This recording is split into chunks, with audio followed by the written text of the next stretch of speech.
कौसल्या सुप्रजा रामपूर्वा सन्ध्या प्रवर्तते उत्तिष्ठ नरसार्दूल कर्तव्यं दैवमात्मिकम् कौसल्या सुप्रजा रामपूर्वा सन्ध्या प्रवर्तते उत्तिष्ठ नरसार्दूल कर्तव्यं दैवमात्मिकम् उत्तिष्ठोत्तिष्ठ गोविन्द उत्तिष्ठ गरुडध्वज उत्तिष्ठ कमलाकान्त त्रैलोक्यं मङ्गलं कुरु मातः समस्त जगतां मधुकैटभारे वक्षो विहारिणि मनोहर दिव्यमूर्ते श्री स्वामी निश्रित जनप्रिय दानशीले श्री वेंकटेश दयिते तव सुप्रभातम्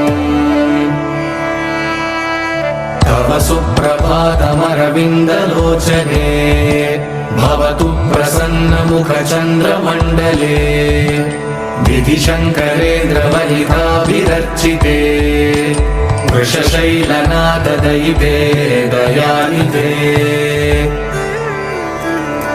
अत्र्यादिसप्तऋषयः समुपास्य सन्ध्या आकाशसिन्धुकमलानि मनोहराणि आदाय पादयुगमर्चयितुं प्रपन्नाः शेषाद्रिशेखर विभो तव सुप्रभातम्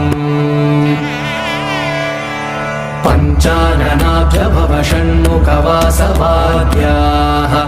त्रैविक्रमादिचरितं विबुधास्तु वन्दी भाषापतिः पठति वासरशुद्धिमारात् शेषाद्रिशेखर विभो तव सुप्रभातम् ईषत्प्रफुल्ल सरसीरुहनारिकेलफूगद्रुमादिसुमनोहर पालिकानाम् आवादिमन्दमनिलः सह दिव्यगन्धैः शेषाद्रिशेखर विभो तव सुप्रभातम्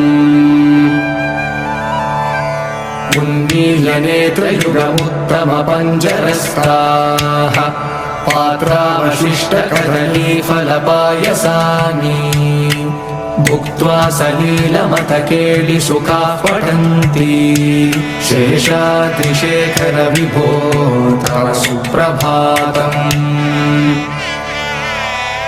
तन्त्री प्रकर्ष मधुरस्वनया विपञ्च्या गायत्यनन्तचरितं तव नारदोऽपि भाषा समग्रमसकृत्करसाररम्यम् शेषाद्रिशेखर विभो तव सुप्रभातम् भृङ्गावली च मकरन्दरसानुविद्धजङ्कारगीतनिनदैः सह सेवनाय निर्यात्युपान्तसरसी कमलोधरेभ्यः शेषाद्रिशेखर विभो तव सुप्रभातम् योषाकणेन वरदग्निविमध्यमाने घोषालयेषु दधिमन्थनतीव्रघोषाः रोषात् कलिं विदधते ककुपश्च कुम्भाः शेषाद्रिशेखर विभो तव सुप्रभातम्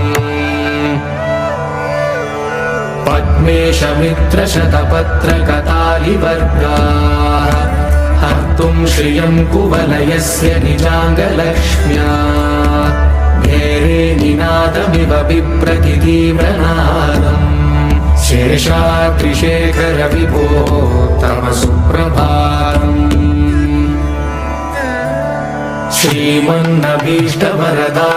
श्रीमन्नभीष्टवरदाखिललोकबन्धो श्री श्रीनिवास जगदेकदयैकसिन्धो श्रीदेवतागृहभुजान्तर दिव्यमूर्ते श्रीवेङ्कटाचलपते तव सुप्रभातम् श्रीमन्नभीष्टवरदाखिललोकबन्धो श्री श्रीनिवास जगदेकदयैक सिन्धो श्रीदेवतागृहभुजान्तर दिव्यमूर्ते श्रीवेङ्कटाचलपते तव सुप्रभातम्। श्रीस्वामी पुष्करिणिकाप्लवनिर्मलाङ्गाः श्रेयोतिनो हरविरिञ्च सनन्दनाद्याः द्वारे वसन्ति वरवेत्र हतोत्तमाङ्गाः श्रीवेङ्कटाचलपते तव सुप्रभातम्। श्रीशेषशैलगरुडाचल वेङ्कटाद्रिनारायणाद्रिवृषभाद्रिवृषाद्रिमुख्या आख्यां त्वदीय वसतेरनिशं वदन्ति श्रीवेङ्कटाचलपते तव सुप्रभातम्।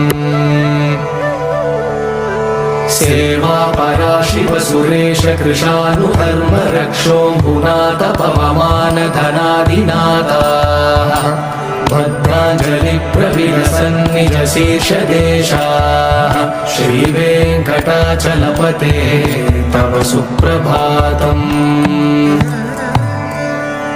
धाटेषु ते विहयराज मृगाधिराज नागाधिराज गजराज हयाधिराजाः स्वस्वाधिकारमहिमाधिकमर्दयन्ते श्रीवेङ्कटाचलपते तव सुप्रभातम्।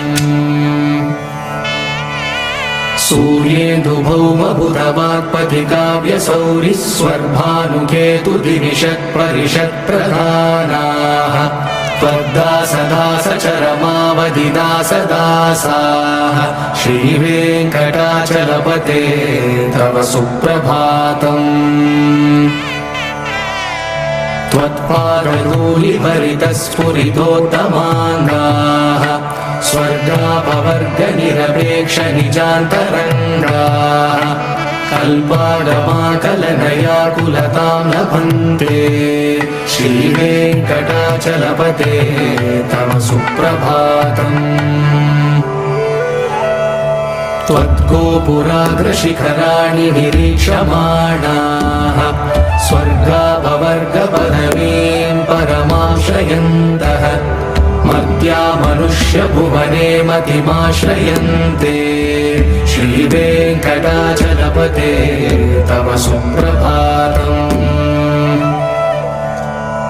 श्रीभूमिनायक दयादिगुणामृताब्धे देवादिदेव जगदेक शरण्यमूर्ते श्रीमन्ननन्त गरुडादिभिरर्चिताङ्गे श्रीवेङ्कटाचलपते तव सुप्रभातम्।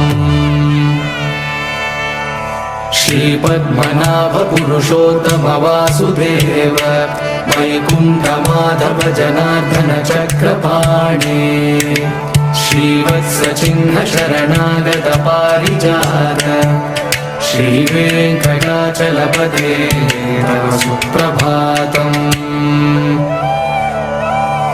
कन्दर्पदर्पहर सुन्दर दिव्यमूर्ते कान्ताकुचाम्बुरुह कुट्मललोल दृष्टे कल्याण निर्मल गुणाकर दिव्यकीर्ते श्रीवेङ्कटाचलपते तव सुप्रभातम्।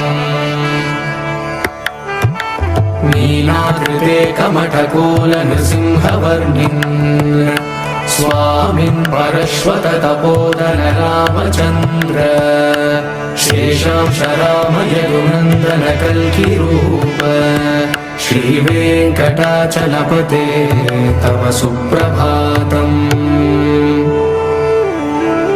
येलालवङ्गगणसार सुगन्धितीर्थम् दिव्यं वियत्सरिति हेमघटेषु पूर्णम् धृत्वा द्यवैदिकशिखामणयः प्रहृष्टाः तिष्ठन्ति वेङ्कटपते तव सुप्रभातम्। भास्वानुदेति विकचानि सरोरुहाणि सम्पूरयन्ति निनदैः ककुभो विहङ्गाः श्रीवैष्णवा सततमर्थितमङ्गलास्ते नामाश्रयन्ति तव वेङ्कटसुप्रभातम्